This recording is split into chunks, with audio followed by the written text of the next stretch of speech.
I guess it's all about pushing the boundaries from that Indigenous perspective. That's my passion. So that we're not always having to fit into that square box, that we can be who we are and not have to explain. However, we have to work towards that. I get that.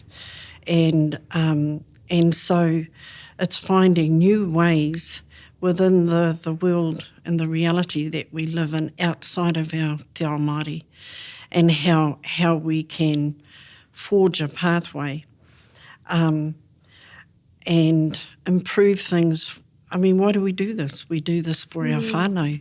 We do this for our mokopuna. We don't want them to experience the injustices that we may have experienced through colonisation or whatever it is. We want everybody to have a quality of life, is my aspiration.